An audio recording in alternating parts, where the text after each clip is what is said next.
c'est beau de pouvoir mettre en forme des pages. Donc, on crée, construire des pages grâce à l'HTML.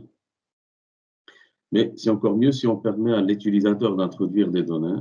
C'est le Web 2.0, c'est-à-dire qu'on peut choisir le contenu qu'on veut regarder, donc pouvoir poster des informations, donc des données, les plus des pages statiques comme tout au début d'Internet. Et pour faire ça, on va créer des formulaires.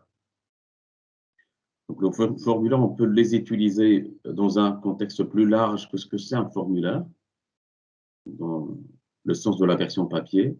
On peut utiliser un formulaire pour poster une image, on peut utiliser un formulaire pour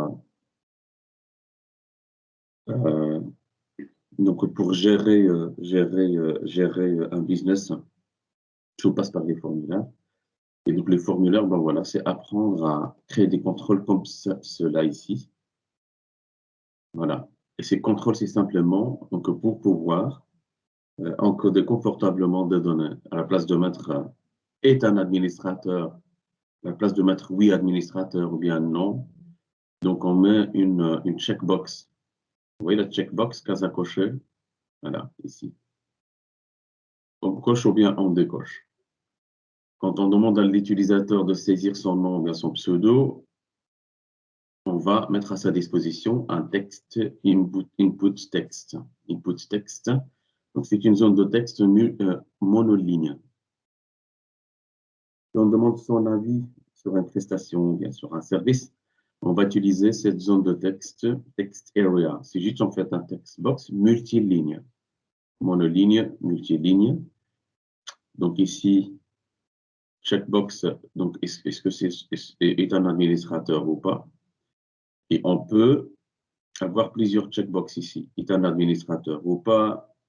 Est un senior ou pas? Et là, on peut faire ça. On peut récupérer ces informations et les stocker dans la base de données. Donc, par contre, on doit faire un choix exclusif, c'est-à-dire que au niveau de l'exercice en algorithmique, donc sur le test sur l'âge, donc KD, donc alors moins de 7 ans, plus que 7 ans, moins de 11 ans, plus que 11 ans. Là, ce sont des choix exclusifs, ils ne peuvent pas se cumuler. Là, par exemple, je peux cocher toutes les cases, comme je peux ne pas cocher toutes les cases. Donc, les choix peuvent se chevaucher. Parce que je peux être un administrateur et senior en même temps, mais je ne peux pas avoir 7 ans et 11 ans en même temps. C'est ce qu'on appelle les radio-boutons. Parce qu'à l'époque, voilà, les radios, il y avait des boutons, je me souviens. Si vous appuyez sur un bouton, les autres, ils vont être désactivés. C'est un à la fois. Si vous cochez la première option, la deuxième va être décochée automatiquement.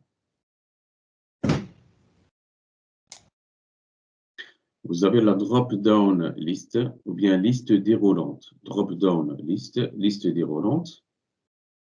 Là, vous n'avez la possibilité de faire qu'un seul choix. C'est comme celle-là. Sauf que voilà, vous avez deux manières de présenter la même problématique. Et c'est fonction du type de données, vous faites l'un ou l'autre choix. Là, vous exposez toutes les options ici. L'utilisateur n'a pas besoin de cliquer pour visualiser. Donc, vous épargnez l'utilisateur un clic en plus.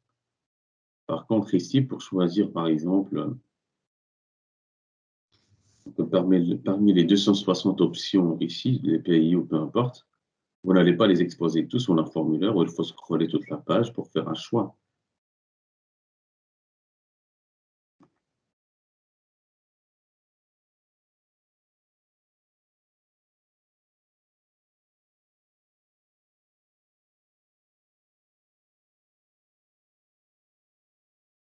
Donc, si je veux créer une alerte, donc ici, vous souhaitez acheter ou vendre, donc ce sont deux options. Je peux d'une manière élégante les représenter comme ça. Par contre, pour les devises que j'ai ici, je ne vais pas exposer tout ça ici. Donc, je veille au confort de l'utilisateur et on a implémenté cette liste déroulante. Vous voyez, ça, c'est une liste déroulante. Je vais faire un choix parmi plusieurs. Hop. Et encore, qu'est-ce qu'on a ajouté? Ben, le client il est allé chez un concurrent, c'est Gold Forex. Gold Forex. Il est allé sur le site de son concurrent direct. Il nous a dit, moi, je veux comme ça. Ben, allez-y, faites-lui ce qu'il veut. Moi, je l'ai considéré comme un challenge. Je ne suis pas obligé de le faire. Et je n'ai pas demandé un supplément quand je l'ai fait. Euh, euh, Pourquoi je n'ai pas demandé un supplément? C'est stratégique, hein. Je ne travaille pas gratuitement. C'est parce que je sais que je pourrais avoir avec lui d'autres petits projets. Et voilà, c'est juste une manière de lui prouver qu'on est capable et que we can. C'est ça un peu l'astuce. Tu as récupéré son code, Mounir, directement sur Internet, c'est ça? Non, non. Même pas. Non, arrête. Je peux le récupérer ici, hein, comme je vous ai expliqué. Oui, c'est ça. C'est lui qui va Copier-coller. récupérer mon code parce qu'entre ce design, entre ce design et celui-là, moi personnellement, je préfère celui-là. Euh, Pourquoi? Parce que ici, donc nous, on a d'autres possibilités d'affichage, tu vois. On est responsif. Donc, s'il va sur un. Donc, j'avais dit le F12 hein, pour aller voir comment le site a été fait. Donc, je vais positionner cet outil de développement à droite parce que j'aimerais voir à quoi ça ressemble la page à partir d'un smartphone. Parce que je n'ai pas de place ici. Vous avez les trois petits points ici. Vous voyez ici la petite icône qui vous montre déjà que l'outil de développement va se positionner à droite. Ici. Donc, je vais cliquer sur la petite icône ici avec le smartphone et tablette derrière, là, hop. Comme ça, je peux simuler le Galaxy S5. Vous voyez ici. Voilà. Et avec ça, donc nous, on peut tester à quoi ça ressemble le site web avant de le livrer au client. Si on promet que le site va être responsif, eh bien, on doit le rendre responsif. Et on a travaillé 2 jours dessus. Ce qu'on a utilisé ici, Bootstrap, là, c'est de l'HTML, c'est du CSS, c'est du Bootstrap, c'est de l'Angular.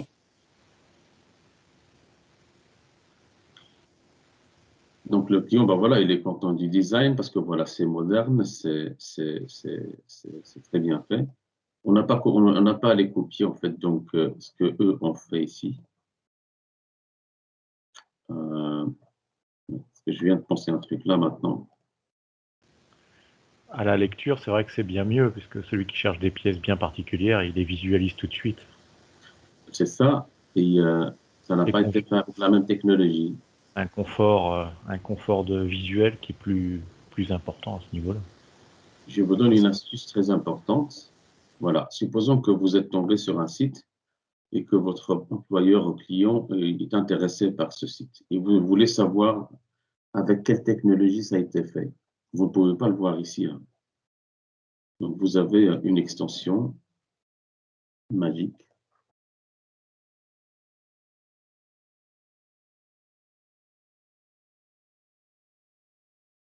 Je vais de temps en temps ici vous montrer quelques extensions qui vous aident dans le développement. Donc alors, si je regarde,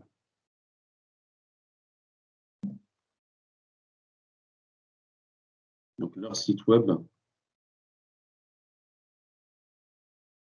et ici vous ne verrez jamais ce qui a été utilisé comme langage côté serveur. Vous voyez ici? Parce que sur côté client, on ne verra pas PHP, on ne verra pas Java. Comme je vous disais hier, vous pouvez récupérer leur application. Vous ne pouvez pas récupérer le code source de l'application comme Java et C#. Sinon, c'est facile. Vous ne récupérez que les pages statiques côté front. Et alors, moi, j'aimerais aller voir, ça a été fait avec quelle technologie? C'est avec PHP. Ouais. Et alors, ils utilisent MySQL, tu vois, en base de données. Ce que vous avez vu. Et alors, eux, ils n'ont pas tout développé, ils ont utilisé PrestaShop. C'est quoi PrestaShop, PrestaShop? Une PrestaShop, prestation?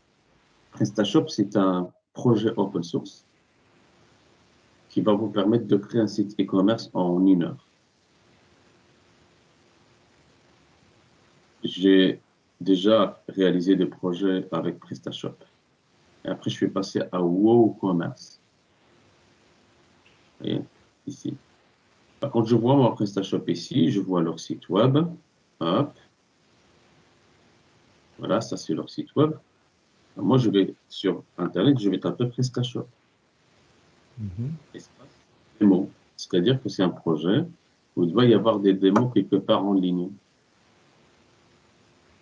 C'est le même principe que Wix, etc. C'est ça? Oui, oui, Non, c'est ça. non. Ça Wix, permet en de fait, créer des sites web. Wix, tu es lié à Wix. Tu utilises leur design pour créer des pages avec le drag and drop. Et Ouais, c'est ça. ici, ce n'est pas le cas parce que tu dois installer le projet sur ta machine à toi. Regarde, PrestaShop. demo.prestashop.com. Ça, c'est une version démo de PrestaShop. Ça ressemble à ça. Ouais, puis... Il Ouais, va. c'est un logiciel au lieu que ça soit 100% sur Internet. Mais au final, ça permet de créer un site web juste en le designant sur un design déjà prédéfini. Oui, donc si je télécharge par exemple ce projet PrestaShop et que je l'installe sur XAMPP, je vais avoir la même chose, une base de données dans PHPMyAdmin et mes pages que vous voyez ici, donc dans un dossier que je vais ouvrir avec Visual Studio ici. Comme ça, je peux modifier, je modifie mon code et je commence mes personnalisations, mes paramétrages. Vous voyez, c'est juste un exemple de PrestaShop ici. T'es Voilà. moins dépendant en fait. Hein? T'es moins dépendant avec PrestaShop qu'avec Wix ou des trucs comme ça. Voilà. Pourquoi? Parce que le code est sur ma machine. Wix, non. Mais Wix, vous avez toujours. Mounir, je crois que tu peux même pas pointer sur un nom de domaine que tu achètes, si? Ils peuvent le faire. Ils sont Ouais. cons de ne pas le faire. Parce Bah qu'ils ouais, peuvent parce te donner que. la possibilité, mais ils vont te demander de payer plus. Ouais, voilà. Euh, Ici, PrestaShop, voilà, il y a pas mal de tutoriaux, il y a pas mal de choses. Et ça, vous n'avez pas à faire tout ça. Ça, c'est déjà pré-implémenté pour vous. Comme Amazon, là, vous voyez les filtres ici. Et si je vais sur ça, c'est la version de base. Sinon, moi, ce que je fais, j'installe PrestaShop et je vais acheter un thème. Je vais sur, par exemple, le thème Forest. Et là, je vais choisir, je vais sur e-commerce, je vais chercher PrestaShop ici. Voilà. Là, il va me donner tous les thèmes qui sont faits avec PrestaShop. Vous voyez, les D'accord. thèmes. Donc, vous installez un PrestaShop. Deux, vous installez quoi? Vous installez le thème. C'est un thème premium, c'est-à-dire euh, un développeur a passé du temps, à créer un thème. Un template, en fait, avec les pages déjà prêtes. Vous n'avez qu'à les paramétrer, vous n'avez qu'à faire des petits ajustements et hop, vous vendez votre site web à votre client. Mais il faut dire au client que voilà, on ne va pas dans le code. Je peux vous adapter ça, mais je ne vais pas aller dans le code parce que simplement, vous n'avez pas encore le skill d'aller pouvoir modifier donc alors le code proprement dit. Donc alors c'était juste pour vous montrer, regardez, ce gars-là, ce développeur, lui, qu'est-ce qu'il a fait? Il a développé donc cette solution, PrestaShop, il l'a mis à disposition en vente à 89 $. Regardez, hein, c'est un développeur comme vous. Hein. Et là, il l'a vendu à 14 380 fois. Donc alors, si je fais le calcul, 89 fois 14 1430. 380, ça fait combien? 1 279 000 $. Vous voyez là? Moi, je ne veux pas galérer pour 600 ou 2000 € par mois. Si j'ai un développeur dans l'autre côté du monde, en fait, qui est capable de réaliser un chiffre d'affaires comme ça, en développant un thème comme celui-là, je peux aller voir la démonstration ici. Hein. Et la version 1.7.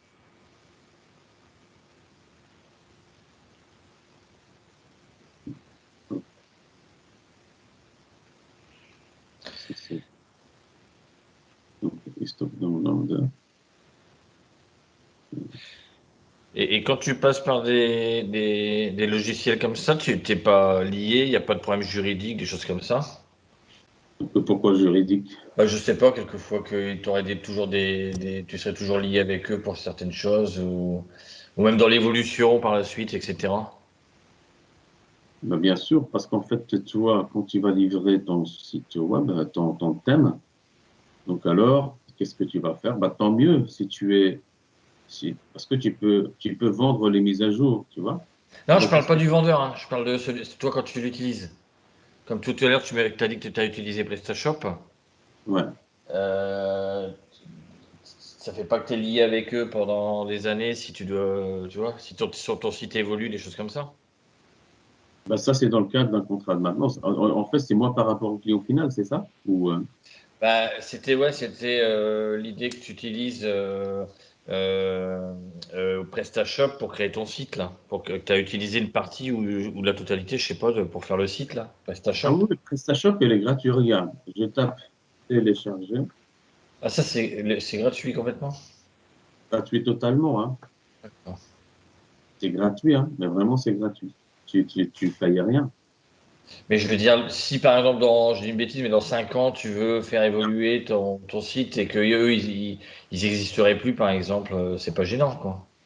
Non, PrestaShop, elle existe depuis le temps et ne fait qu'évoluer. PrestaShop ou WooCommerce, Magenta, ça existe aussi. Moi, je base mes choix sur la taille du commerce du client. Donc, si c'est un petit commerce, j'utilise PrestaShop ou WooCommerce. Ouais, Si voilà, c'est une grande ça structure, reste. bah, vous utilisez Magenta. Ouais, d'accord, ouais, ça reste Pas pour utilisé des parce que petites. c'est une petite usine à gaz, vous voyez. Ouais. Non, c'est gratuit. Donc, c'est gratuit. Bah, tu vas me dire, mais oui, alors ils gagnent comment leur vie? Bah, avec les add-ons. Les add-ons, ce sont des petits plugins.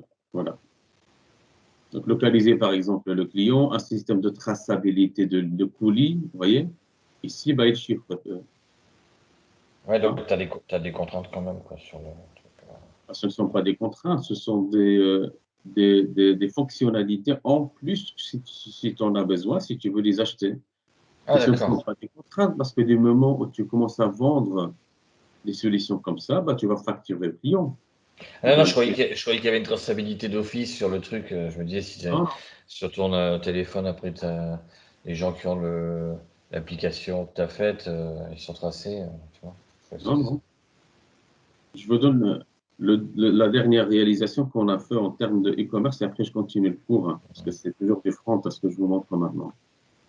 DNCA, ça c'est voilà. C'est ce que le client va voir aujourd'hui, ce matin.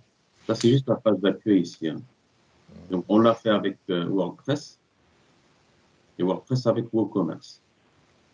Donc alors, donc ça c'est le donc alors, tableau de bord.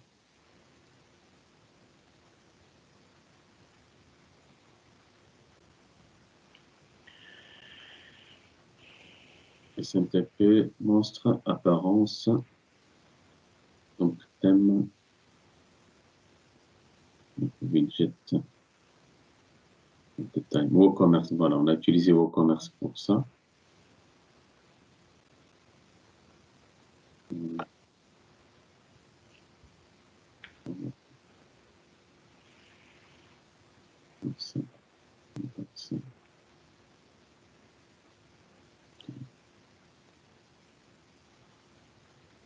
Donc là, par exemple, si vous vous basez sur un CMS, si vous allez faire personnaliser, vous gagnez des temps. Hein. Ce que vous faites, en fait, c'est comme c'est du style un peu Wix, mais Mhm. on a le code, en fait. On fait ce qu'on veut. On a vraiment le code, accès au code. On peut modifier des éléments, les couleurs, changer l'image. Voilà. Enfin, je vous montrerai ça tout à l'heure vers 11 heures. Ça va, comme Ok. ça, je ne m'éloigne pas du. C'est intéressant que vous saviez ça, ceux qui veulent se lancer en tant qu'auto-entrepreneur ou bien qui veulent créer leur propre structure. Je suis là pour vous avez besoin d'idées ou ça va. Ouais. Mhm. j'ai des choses très intéressantes. J'ai passé beaucoup de temps là-dessus. Donc alors, je vous invite à... Attendez, ça, j'arrive pas à avaler. Vous voyez le truc là? Vous voyez? 159 euros, je ne dors pas, moi.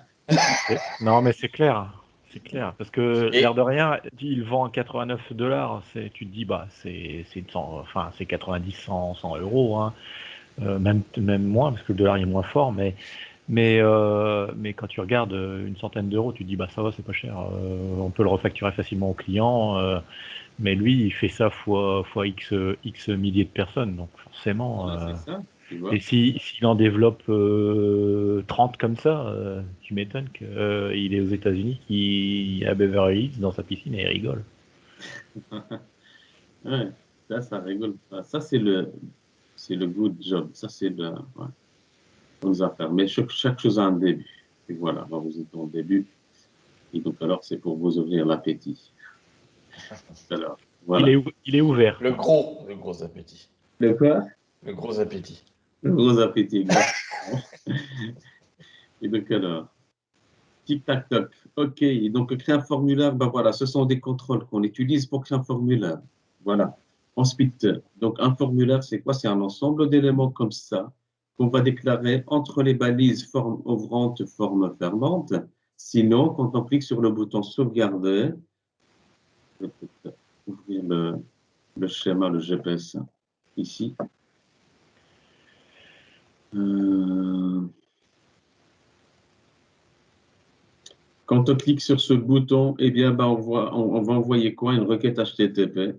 Donc alors, on va alimenter un DTO. Le DTO va traverser l'architecture que vous avez vu, sauvegarder des informations dans la base de données et c'est bon. Si, par exemple, vous ajoutez vos contrôles et vous oubliez le format ouvrant et fermant, vous cliquez sur sauvegarder et il n'y a rien qui va se passer sur la page. Même pas un message d'erreur. Et donc alors, on tape forme ici. Ensuite, je vous ai expliqué que vous êtes face à deux problématiques. La première, c'est comment envoyer le texte saisi par le visiteur et par quel moyen, Ensuite, donc ici, c'est comment envoyer le texte. Voilà. Est-ce que c'est avec un get ou bien avec un post? Est-ce que ce sont des, vous voyez un peu le schéma mental que je vous donne? Est-ce que ce sont des données sensibles ou pas? Si ils ne sont pas sensibles, je peux les envoyer par les deux moyens. Donc le fait de les envoyer dans une URL, donc alors, donc, passe pas. Donc, on peut les passer via l'URL. Si ce sont des données sensibles, je peux les passer dans le corps de la requête. Comme ça, elles ne sont pas visibles. Ça, c'est la première chose. Donc, le get ou bien le post. Je t'ai entendu J'ai- venir. Hein? Je t'ai entendu. Je l'ai fait passer discrètement dans mes explications, mais. Et donc, alors, une fois que les données ont été envoyées, comment les traiter? Donc, alors, comment les traiter? D'abord, comment j'envoie les données? Deux, comment elles sont traitées côté serveur? Et quand je dis côté serveur, je dis langage serveur, donc côté serveur, donc Java, C Sharp, PHP. Voilà.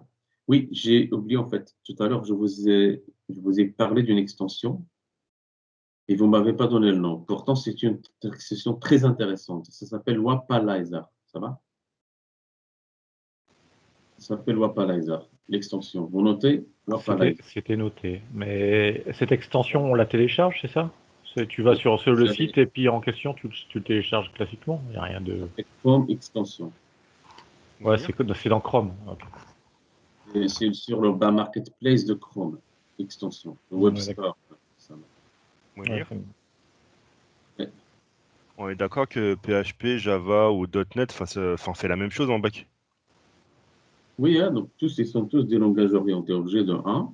Donc maintenant, si toi tu te penches sur PrestaShop ou bien sur, tu vas trouver l'héritage, tu vas trouver le polymorphisme, tu vas trouver les interfaces, tu vas trouver tout ce que tu as vu avec moi.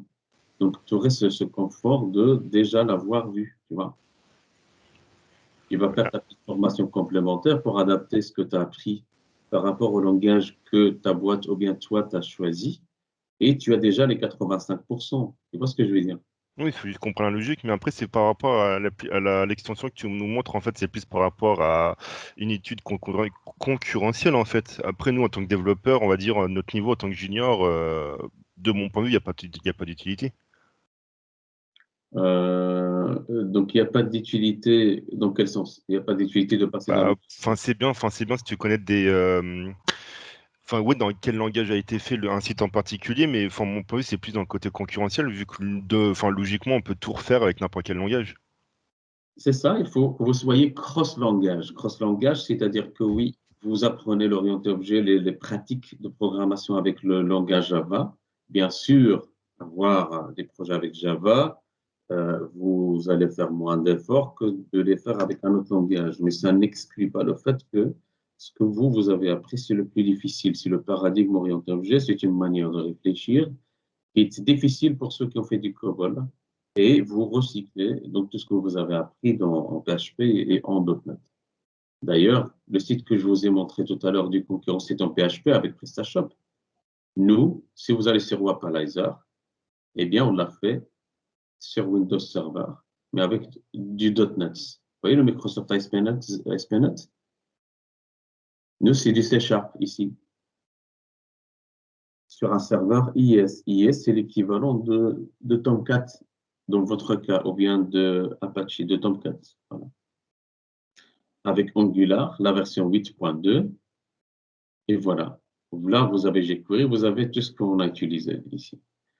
Pas tout, mais les graphes, on a utilisé HighChart. C'est une librairie en JavaScript.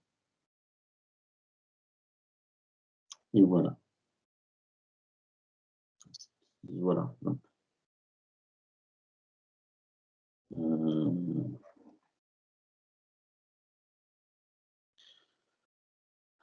Donc, alors, une fois que les données sont envoyées, comment les traiter?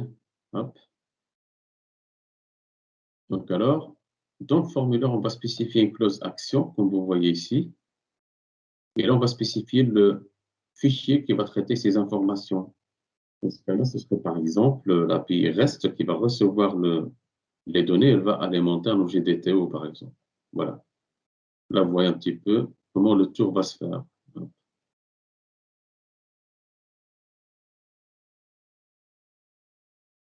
Et donc, alors, pour une zone de texte, donc voici, je vous ai montré donc la démonstration.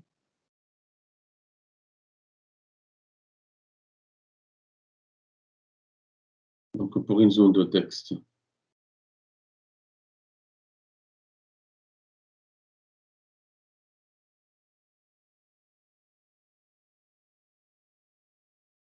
donc vous mettez donc input type name. Type text, c'est pour dire que c'est une zone de texte. Et name, c'est ce qu'on va utiliser pour référencer ce contrôle HTML.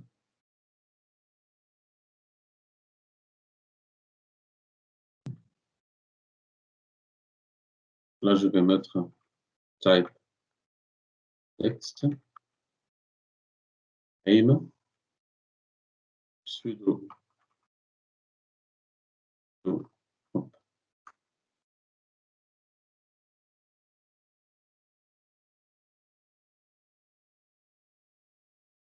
Je sauvegarde. Et donc alors, ici, bon, je vois bien ma zone de texte, mais en attendant, elle ne me dit rien, cette zone de texte. Parce que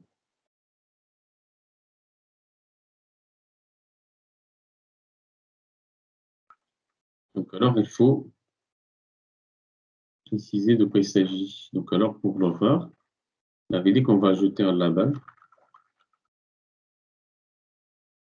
Le label va contenir un attribut port,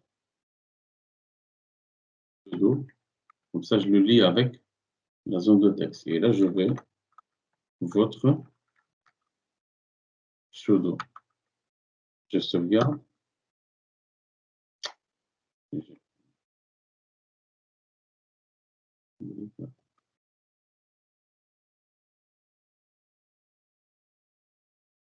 Je rafraîchis ma page et voilà.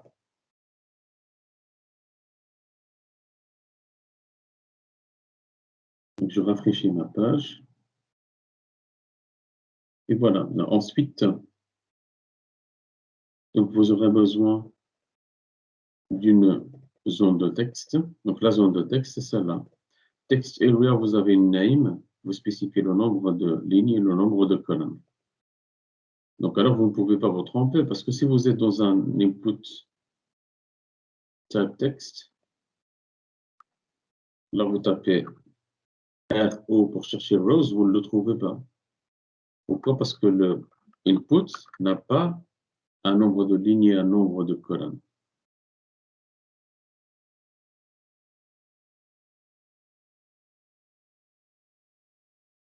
Ça va? Donc voilà, ça c'est la text box ici. J'explique en fait chaque élément, hein, donc ici. Donc ça c'est pas la text box, ça c'est la, oui, text box avec les autres éléments qu'on peut ajouter, le placeholder. Donc comme je vous expliquais, si vous n'avez pas de place pour afficher le pseudo, votre pseudo ici,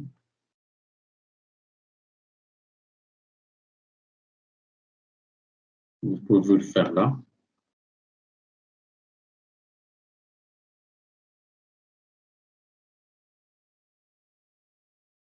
Voilà, et vous tapez ça, il disparaît. Si vous effacez le texte, ça réapparaît.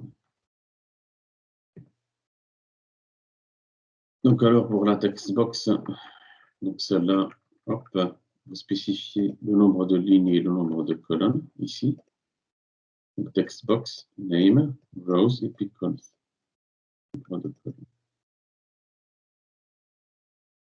Voilà. Donc alors, après, je zappe les zones enrichies parce qu'ils sont de moins en moins utilisés. Et comme je vous ai expliqué ici avec l'exemple dates,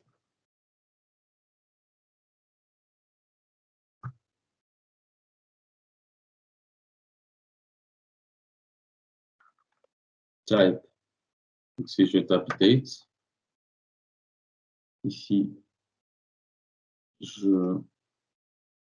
donc alors, pour le cas de date, je ferme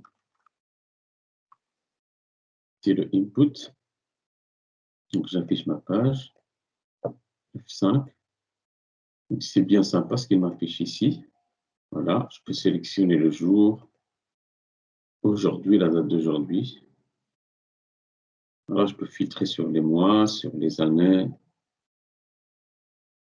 Et donc alors, voilà. Le problème, c'est que ce n'est pas moi qui ai conçu ce sélecteur de date. C'est-à-dire que chaque navigateur va l'afficher à sa manière. Et là, je n'ai plus aucun contrôle sur les composants graphiques de mon application. Donc alors, chose qu'on évite. Là, par exemple, il s'affiche autrement. L'utilisateur va être perturbé. Hein. Oui, il ne comprend pas. Il va vous dire, mais pourquoi alors, à chaque fois, vous changez votre type d'affichage?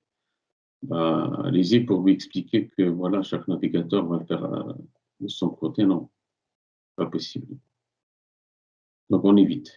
Voilà. N'utilise pas ce genre de type ici. On va le faire nous-mêmes. OK.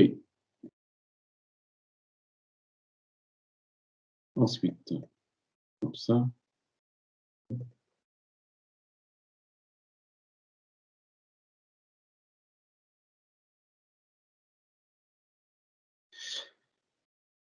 Donc, alors, ensuite, vous avez les zones d'options. Donc, les zones d'options vous permettent de faire un choix parmi une liste de possibilités. C'est-à-dire que j'aimerais avoir une drop-down ici. Donc, je clique sur la petite flèche vers le bas, je vais avoir mes options ici. Et bien, c'est ce qu'on va faire. Donc, je vais ajouter une liste de choix. Donc, alors, je vous explique en même temps. Donc, ici, je vais la mettre dans un paragraphe, hein, histoire de l'isoler. J'aimerais demander à l'utilisateur d'indiquer la tranche d'âge dans laquelle il se situe. Donc, je vais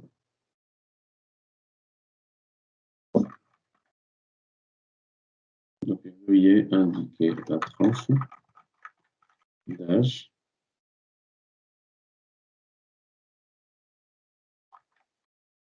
Dans laquelle vous vous situez.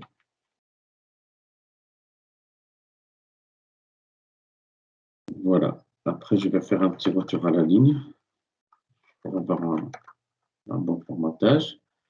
Donc ensuite, voilà. Donc ici, je vais plutôt afficher des radios bottom en fait. Donc je vais créer mon premier input.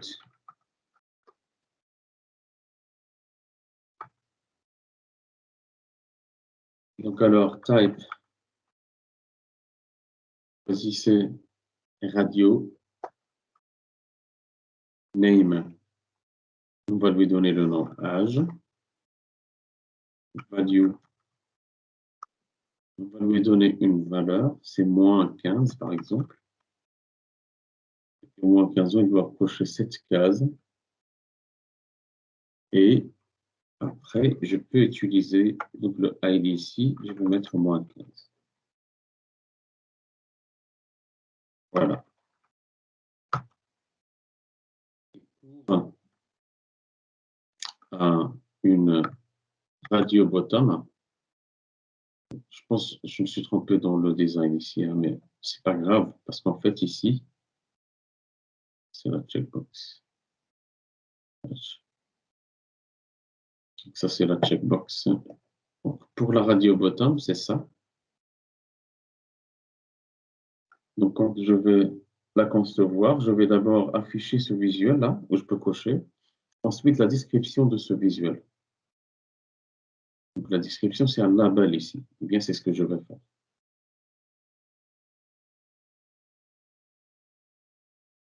Donc, alors, j'ai le input. Ensuite, je vais mettre mon label. Souvenez-vous que le label contient un attribut fort. Donc, cet attribut va avoir le nom du contrôle HTML. Voilà. Et là, je vais taper ce que j'aimerais afficher. Moins de 15 ans.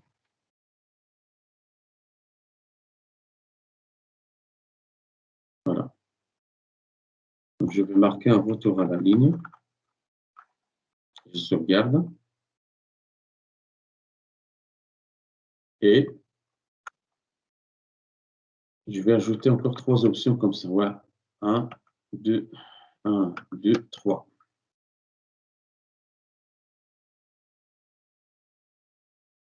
Donc alors, vu que moi, je ne veux faire qu'un seul choix parmi ces plusieurs choix, je vais utiliser le même name ici. C'est-à-dire que là où je vais ajouter un radio en spécifiant âge comme valeur pour l'attribut name, si je choisis cette option, les autres vont être désactivés.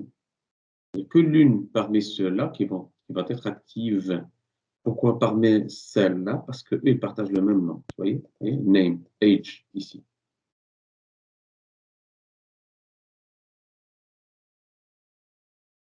Donc alors, pour la deuxième, je vais choisir medium, 15, 25.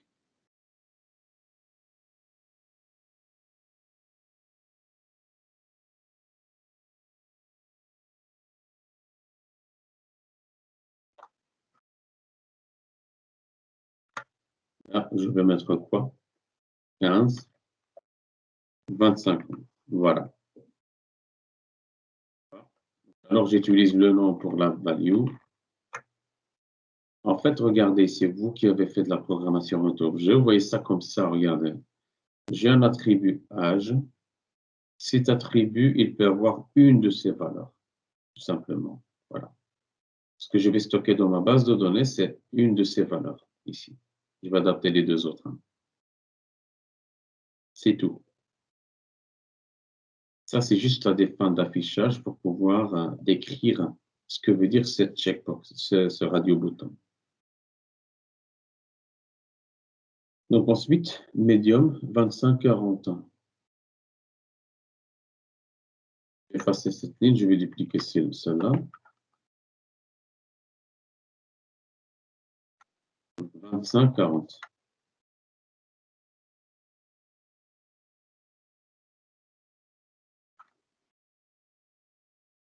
Voilà. Médium, 25, 40. Ici, je vais mettre 25, 40. L'astuce et le truc ici, c'est quoi? C'est âge. Name âge, c'est la même chose. Là, là, là, là. Si vous mettez âge 1, est foutu pour cette option. Ne fera plus partie de ces autres radio-bottins. Et donc, alors, le dernier, plus que 40 ans. Mon cas, plus 40.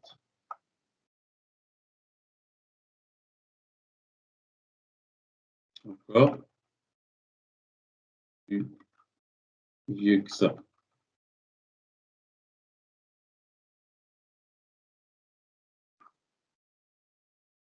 Voilà.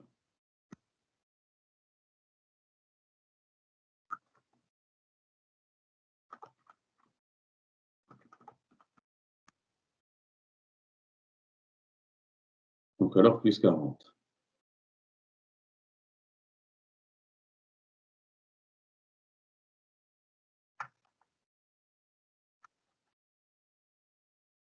Je sauvegarde et voici ce que ça donne. Voici ce que ça donne. Veuillez indiquer la tranche d'âge dans laquelle vous vous situez. Donc, si je choisis la première option, voilà. La deuxième, ça va désactiver l'autre. La dernière et celle-là. Vous voyez? Donc, supposons que maintenant, je me suis trompé et ici, j'ai mis H1. Là, j'ai mis H1. Je sauvegarde. Voici ce qui va se passer. Donc, lui, il va considérer que ces deux entrées font partie de la même variable âge et ces deux-là font partie d'une autre liste. Ça peut être, je ne sais pas moi, le niveau sportif, le grade, diplôme. Il ne voit pas âge, lui, ici. Il voit deux variables différentes. Du coup, je vais pouvoir sélectionner là. Entre celle-là et celle-là, c'est l'une des deux qui va être active. Mais entre celle-là et celle-là, je peux activer les deux. Parce que ce sont deux notions différentes. Vous voyez? Ouais, c'est pas inintéressant non plus. C'est pas du tout inintéressant. Maintenant, il faut, en connaissance de cause, savoir ce que vous faites. Parce que, maintenant, faites attention à ça, ça va? Le problème, c'est qu'on le fait involontairement, on se pose la question, mais pourquoi ça ne marche pas? C'est pas comme ça que Mounir a expliqué. Vous expliquez, mais non, c'est juste en fait.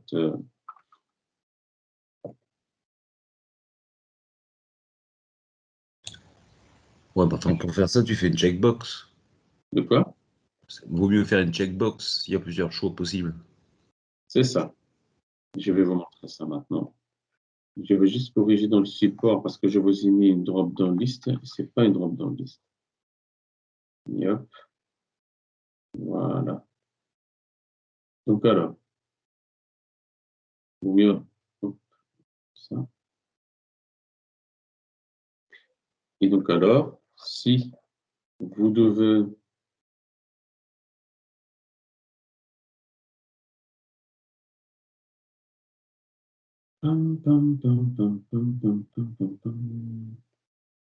Si maintenant,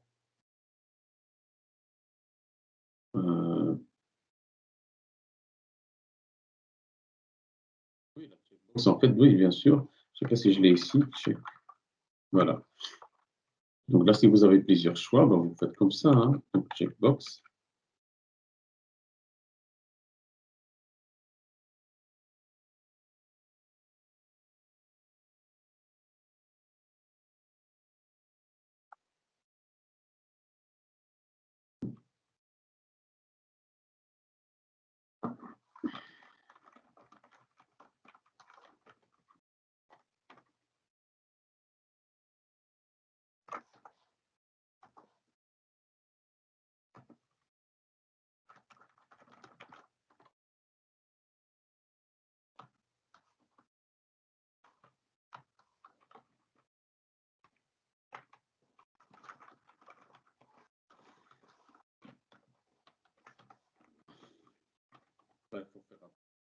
Il ne faut pas avoir le même nom ici parce que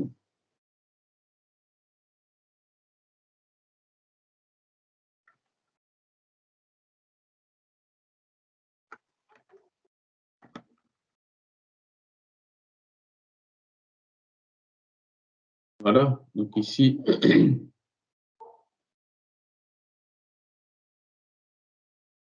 vous voyez les checkbox ici?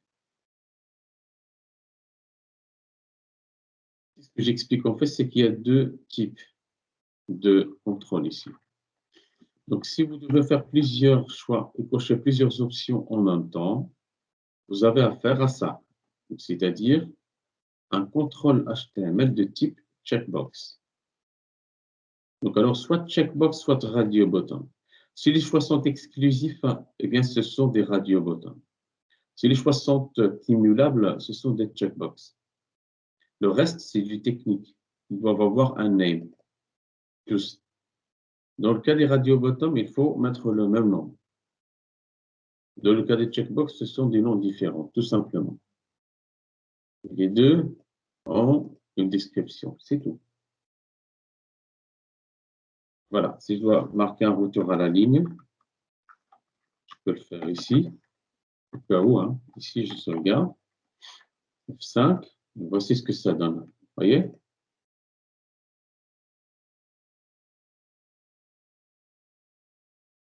Et ça, ce sont donc pour moi des, voilà, je peux les stocker dans la base de données, comme par exemple isAdmin, là, true or false. Vous savez, travailler avec les booléens.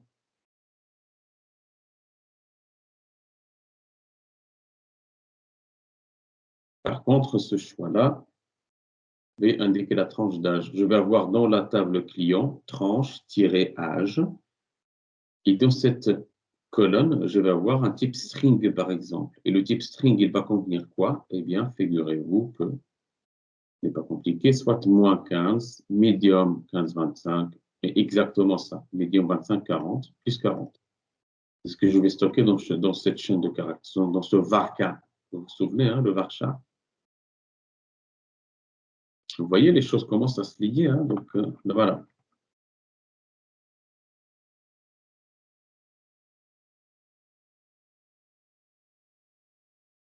Maintenant, moi, j'aimerais ajouter une liste déroulante. Celle-là. Une liste déroulante comme celle-là. Je sais que dans cette liste, j'ai besoin d'indiquer qu'il s'agit d'une liste de pays, par exemple, groupée par continent. Donc alors, moi, je sais que c'est une option à la fois. Je ne dois pas pouvoir sélectionner plus qu'un seul pays. Donc ça, c'est une chose. Donc alors, deuxième chose, c'est que, voilà, je dois indiquer de quoi il s'agit. Ben, je vais le faire.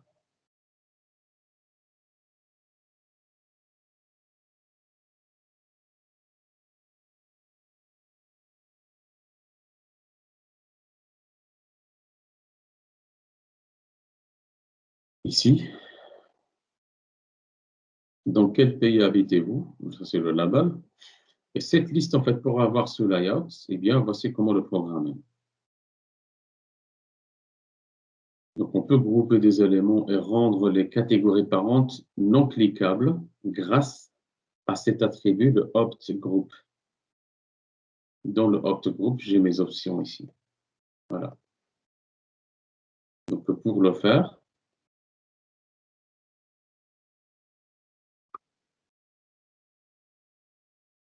donc je vais mettre mon label. Avant le label, je vais créer le. Donc, l'élément HTML, c'est quoi? C'est le select. Ça s'appelle select. Ce n'est pas le select de l'SQL, c'est voilà, select HTML. Name, je vais le nommer pays. Je vais lui attribuer l'ID. Donc, quel pays aussi? Voilà, maintenant je suis dans l'élément HTML, ou bien la balise select. Dans cette balise,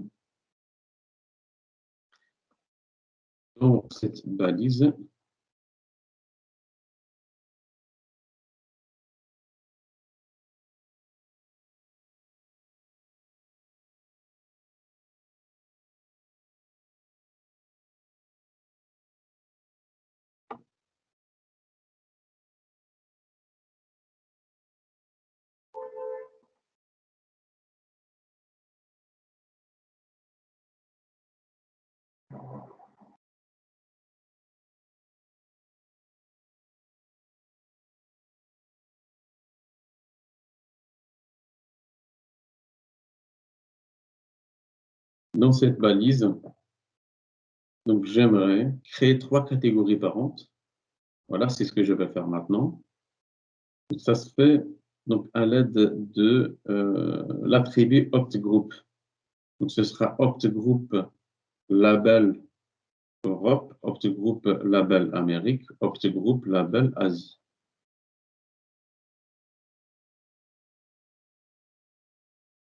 Donc on a dit quoi? OptGroup. OptGroup label Europe. Voilà. Et je vais faire copier-coller. Hein. OptGroup label Amérique. OptGroup label Asie. Ce sont les catégories que j'ai. Hop.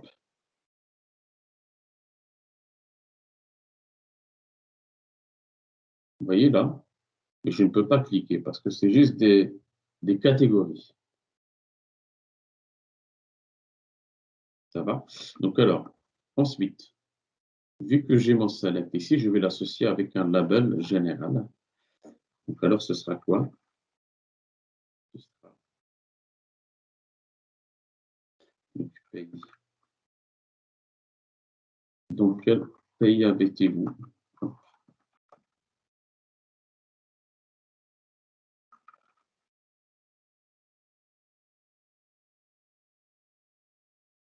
Je marque un retour à la ligne.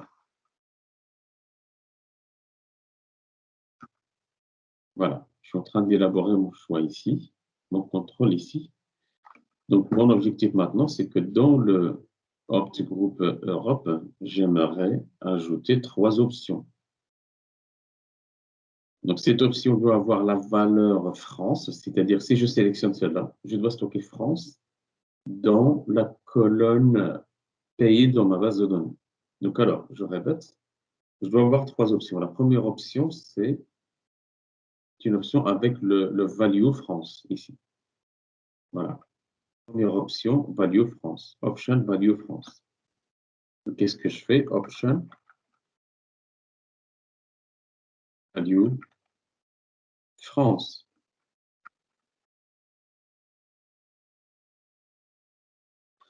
Et alors, je vais afficher France parce que sinon, nous ne verrons rien. Bien. Je rafraîchis. Voilà France. De la même manière, je vais ajouter les autres options pour arriver à ce résultat. Donc là, c'est de la répétition. Hein. Ce que vous devez retenir, c'est que dans ce contrôle, c'est ça qui s'appelle Select, vous avez OptGroup si vous en avez besoin, parce que vous n'êtes pas obligé de grouper les résultats comme ça. Et donc, vous mettez directement Option, Option, Value, et tac, vous continuez ici votre remplissage. Alors, ici, je vais ajouter 3 options en plus. C'est du coup tiens, Espagne, Italie, Royaume-Uni.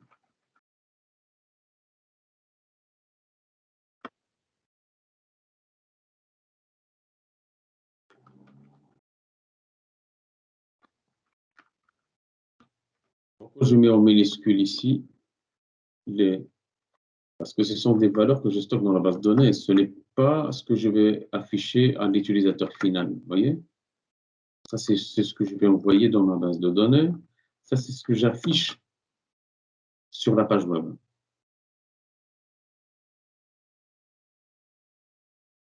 Donc, Italie et Charlie. Ensuite, Royaume-Uni.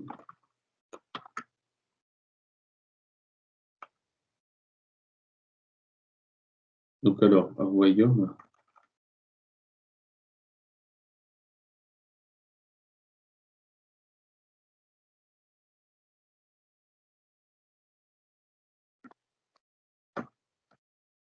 Voilà. Je sauvegarde.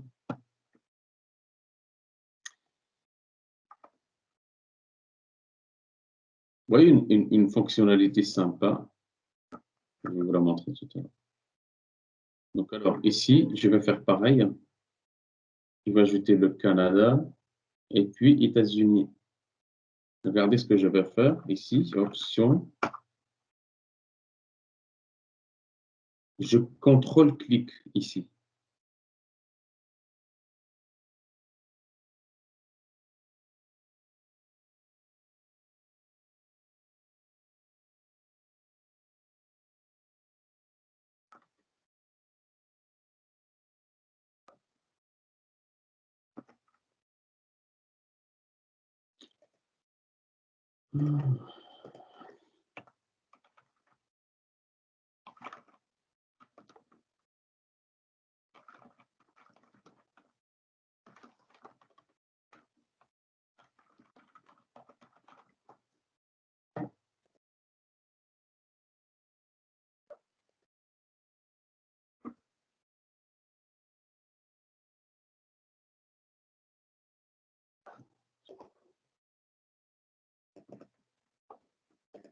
Voilà, je me positionne là. Moi, je sais que je vais taper le même texte ici et ici.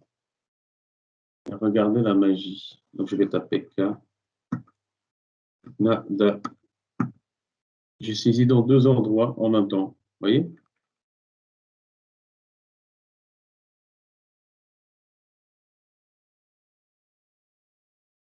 Voilà. Je saisis dans deux endroits en même temps. Deux curseurs. Toujours en même temps.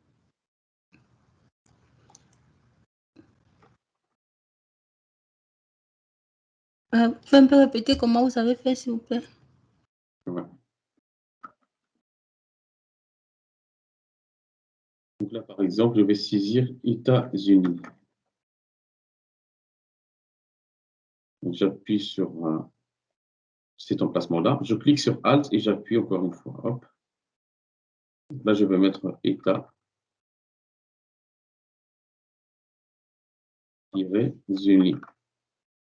Voilà. Et Escape pour éliminer et annuler l'autre curseur. Là, par exemple, je vais cliquer ici et ici et j'ajoute le S en une seule fois. Aux deux emplacements. Vous voyez comment je peux augmenter ma productivité avec des astuces comme ça?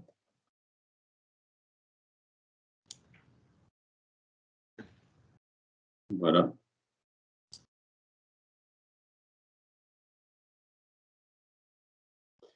Ensuite, vas-y, je vais ajouter la Chine et le Japon.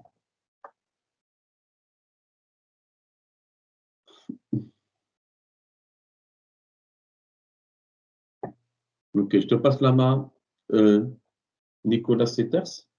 Tu continues la saisie des deux autres options ici.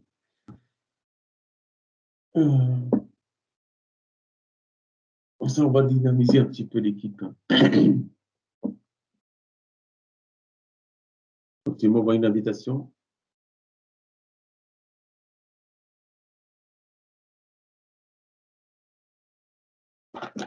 Donc, Nicolas, je pense que je sais pas son micro, un truc comme ça. Morgane, tu prends la main, Morgane?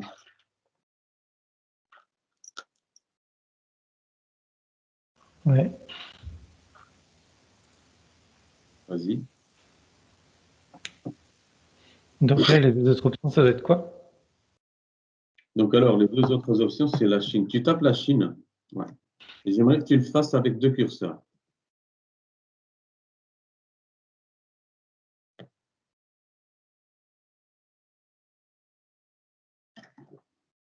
Morgane, tu sais annuler? J'aimerais que tu le fasses avec deux curseurs. Tu vas avoir deux curseurs en même temps. Comme c'était avec deux curseurs en même temps. Ouais. Je crois que c'était sur contrôle qu'il fallait rester appuyé aux commandes. Et tu cliques à deux endroits à la fois là où tu veux taper. Tu dois te positionner.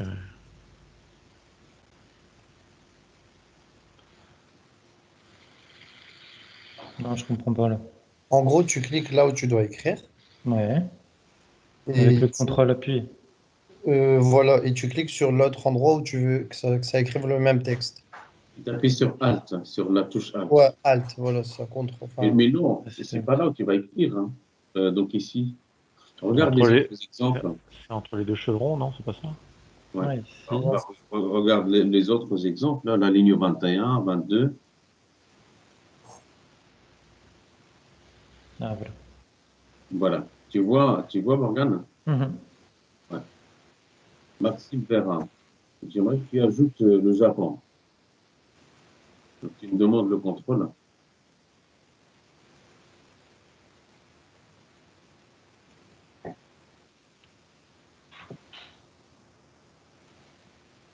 Maxime Perrin, tu me demandes le contrôle. Comme ça, tu ajoutes le Japon ici. Voilà. Bon. Alors, ici à la suite. Ouais.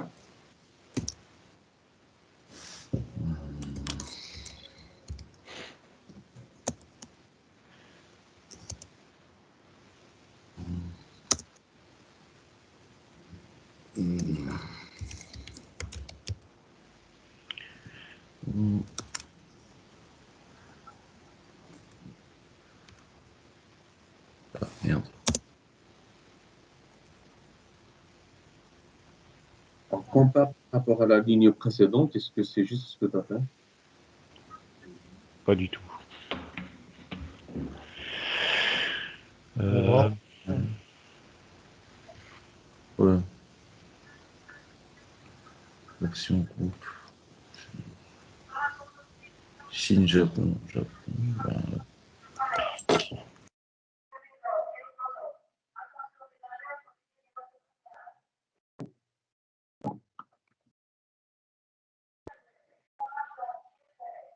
Ah, pardon, j'avais pas le micro. Tu dis Ouais. que la ligne est pas bonne là? Oui, regarde un peu qu'est-ce qui se passe. C'est quoi le problème là, en fait? Ah, la majuscule là? Non, non, non. D'ailleurs, tu corriges un peu ce que Morgane avait fait sur minuscule ici à Ah, ouais. l'intérieur.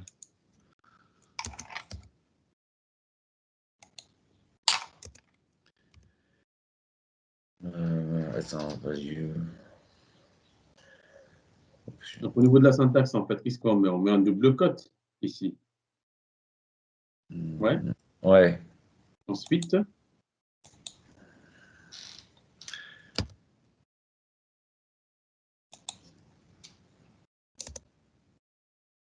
Voilà. C'est ça le problème. voilà. Oh, c'est juste une erreur de frappe, quoi, c'est pas grave. C'est ça, ouais. Alors, la syntaxe est la suivante, hein. Donc, si vous avez value, Et, vous avez la clé valeur ici. ouais. Et donc, alors, une fois que vous avez fait ça, donc je sauvegarde. Moi, je voudrais revenir sur la syntaxe rapidement, Mounir. Oui. Oui. Comme celle de Morgane. Donc, tu crées option value égale Japon et tu as les deux chevrons pour fermer la balise option. Tu te mets entre les deux chevrons, c'est ça? Oui, c'est Avec, ça. avec quelle touche pour faire la double saisie? C'est le C'est Alt. c'est le Alt uniquement. Bon, quand je me mets Là. Ouais. là, je fais Donc, Alt. là, Je laisse toujours appuyer ou pas? prends le contrôle, fais-le. Comme ça, tu t'exerces. Ouais. Je ne sais pas si tu as la possibilité ou pas. Bah, visiblement, il y a une autorisation qui est arrivée là-bas en haut. Ah, ouais. Tu as reçu ton ordinateur ou pas encore? Non, pas encore. D'accord. Je vais relancer là, savoir s'il a reçu mon chèque, Alexandre. Je pense que normalement c'était aujourd'hui, voire lundi. Alors, je vais quand même relancer pour savoir. Alors, ici on va faire. Ah, il y a un peu de latence.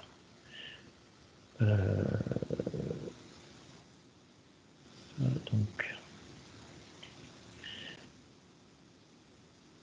option value est égal à pour l'instant rien. Je referme mon chevron et j'ai mon option. Donc ici, je suis bien entre les deux chevrons, je clique Alt C'est ça, oui. Et je me repositionne entre les deux guillemets, c'est ça? C'est ça, oui. Ok. Donc alors, oui, voilà, vas-y. D'accord, c'est ça, ok. Donc tu vois un petit peu comment Ouais. comme ça c'est clair sur ça. Voilà. Ouais, c'est ça, ok. C'était la Alt, moi j'appuyais sur CTRL. C'est pour ça que ça marchait C'est ce que j'ai fait quand j'ai fait la même chose comme toi tout à l'heure. C'est pour ça que je suis allé voir sur Internet après. pas. D'accord. C'était contrôle, mais c'est pas. C'est pour ça que je comprenais pas sur l'instant T que je posais la question, parce que ça marchait pas. Donc, C'est ça. ok, ça marche. Voilà. Merci. Bien. Donc alors, je rafraîchis ma page et voici ce que ça donne. Voilà. Je crois qu'il y a une option vite là, c'est celle-là. Donc je vire celle-là, je sauvegarde, je rafraîchis ma page. Voilà. Euh,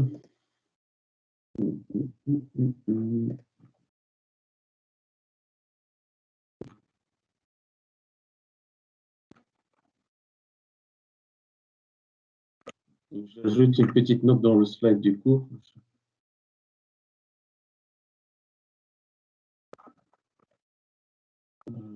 Pratique, voilà. OK. Voilà. Je monte la taille du texte. Tac. Donc, et hop. Et voilà.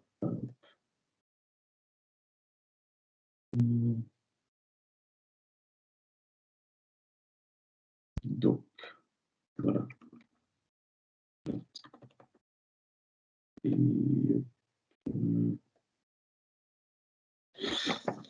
voilà, voilà. Donc, alors, voici comment faire. Vous voyez que votre formulaire s'enrichit de plus en plus.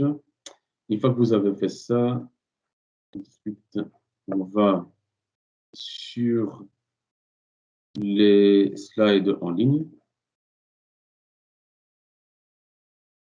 Si je vous explique un petit peu plus en détail à quoi ça sert chaque contrôle. C'est ce qu'on vient de faire maintenant, ici. Vous revenez sur ce slide donc, pour bien comprendre la chose. Maintenant, je vous ai dit que vous n'étiez pas obligé de mettre le opt group si à un moment donné, vous ne voyez pas l'utilité, que les données font partie de la même catégorie. Il n'y a aucun problème là-dessus. On peut faire comme ça, rafraîchir la page et ça donne ça. J'ai oublié Europe ici. Voilà. Ça va?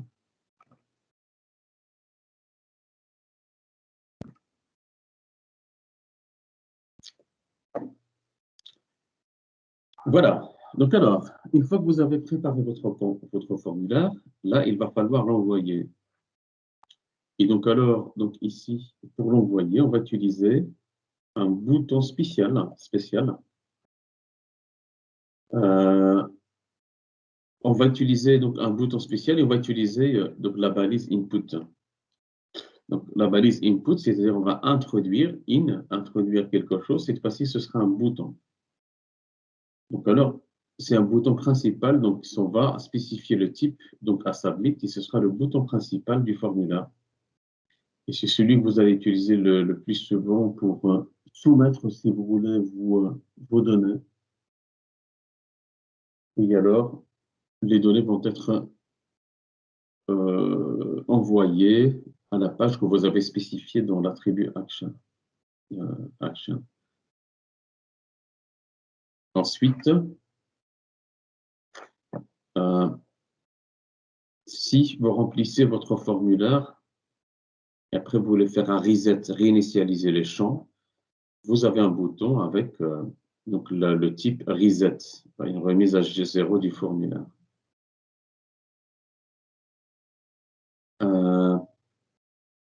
Voilà, ce sont les deux types que vous allez devoir utiliser. Les deux autres, vous voyez qu'avec Bootstrap, on peut faire mieux. Voilà. Donc la syntaxe est la suivante. Input type submit value, c'est envoyé, donc envoyé. Donc, tout à la fin du formulaire.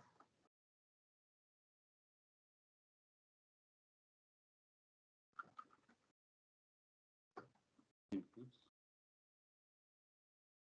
type and submit value. Voilà. Je rafraîchis ma page et voici le formulaire. Quand je clique sur ce formulaire, vous voyez ici que là, j'ai spécifié comme action destination.java. Les destinations.java ne se trouvent nulle part. C'était juste pour vous montrer qu'on peut rediriger ces informations vers une page Java, une classe Java. Donc, si je clique, il me dit qu'il ne trouve pas la destination.java. Vous voyez, Et ici. ça doit être destiné où normalement? Dans la base de données? Et donc, ça va être envoyé vers une des méthodes de contrôleur là. Donc, tu te souviens, Oui, le schéma avec les services, etc. Non, sur même le pas. get mapping, on avait spécifié spécialisation, tu vois, get mapping. Donc, dans les contrôleurs REST, on avait mis des post mapping, get mapping, Mounir, delete on est mapping. d'accord que tout ce que le client là est en train de remplir, les informations sont en DTO, là actuellement. Donc, ce sont des informations qu'on va recevoir dans le cadre d'un DTO et qu'on va envoyer côté back. Ouais, mais en format DTO. C'est un format DTO, ce que j'ai compris moi. Oui, donc ce sont des informations qu'on va alimenter, on va utiliser pour alimenter des objets de type DTO. Mais là, si toi, par exemple, ici, tu vas saisir le pays, comment dire, l'âge et ainsi de suite, les attributs vont être stockés dans un objet DTO. Ouais. Et alors, donc, tu vas envoyer un objet DTO. Ouais, voilà, et Là, là vous on verrez qu'on ton va schéma, pouvoir faire ça grâce à Angular. et après on revient à ton schéma avec la couche service, la couche repository et la couche base de données. C'est ça, ouais. C'est ça. Voilà. Donc alors, ce que vous allez devoir faire, eh bien, c'est ça. C'est créer un formulaire qui contient les éléments suivants.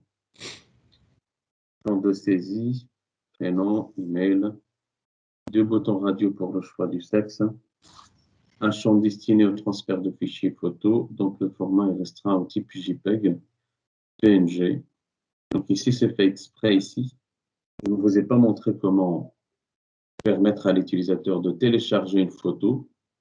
L'objectif, c'est que vous appreniez à chercher la manière dont on peut dont on peut ajouter des contrôles que vous ne savez pas. L'objectif, c'est un exercice de, voilà, devoir trouver la solution d'un problème où vous n'avez pas la solution. Ensuite, une liste de choix pour les pays.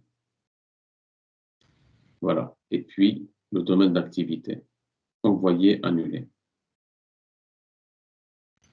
Voilà, j'aimerais que vous le fassiez d'une manière individuelle. Je vous laisse 3 4 heures.